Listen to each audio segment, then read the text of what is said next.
This exclamation produced 1,000 questions. I feared to shock her by owning the truth, but she drew it from me, and then casting a look of disdain on me, she said, "You pretend to love, and you fear to face the depths of witchcraft for my sake."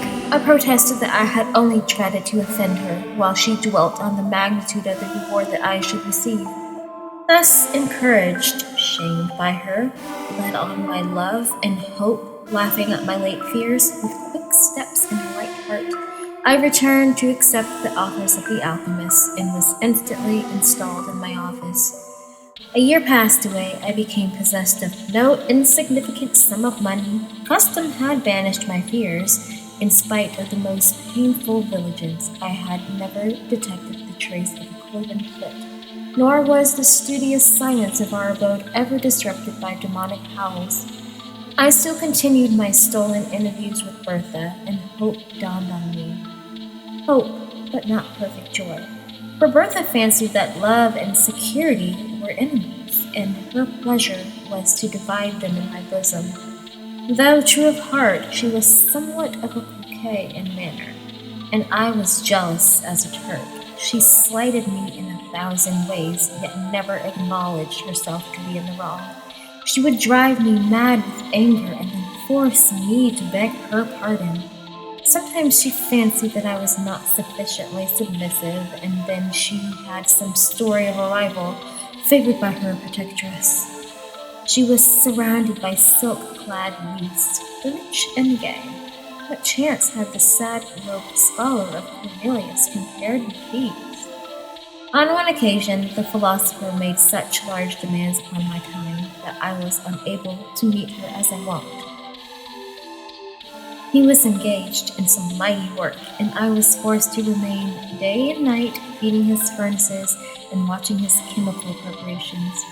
Bertha waited for me in vain at the fountain, her haughty spirit fired at this neglect. And when at last I stole out during the few short minutes allotted to me for slumber and hoped to be consoled by her, she received me with disdain, dismissed me in scorn, and vowed that any man should possess her hand rather than he who could not be in two places at once for her sake. She would be revenged, and truly she was. In my dingy retreat, I heard that she had been hunting, attended by Albert Hoffer. Albert Hoffer was favored by her protectress, and the three passed and cavalcade before my smoky window. Methought they mentioned my name, but it was followed by a laugh as her dark eyes glanced contemptuously towards my abode. Jealousy, with all its venom and all its misery, entered my breast. Now I shed a torrent of tears to think I should never call her mine, and anon I imprecated 1,000 curses on her inconstancy. Yet I must still stir the fires of the alchemist. Cornelius had watched for 3 days and nights, nor closed his eyes. In spite of his anxiety, sleep rode upon his eyelids. Again and again he threw off drowsiness with more than human energy. Again and again it stole away his senses. He eyed his crucibles wistfully. Not ready yet. Will another night pass before the work is accomplished? You are vigilant. You are faithful. You have slept, my boy. You slept last night. Look at that glass vessel. The liquid it contains is of a soft rose color. The moment it begins to change its hue, awaken me. Till then, I may close my eyes. First it will turn white, and then emit golden flashes, but wait not till then. When the rose color fades, rouse me. Do not touch the vessel. Do not put it to your lips. It is a filter to cure love. You would not cease to love your Bertha. Beware to drink. And he slept. His venerable head sunk. For a few minutes I watched the vessel. The rosy hue of the liquid remained unchanged. Then my thoughts wandered.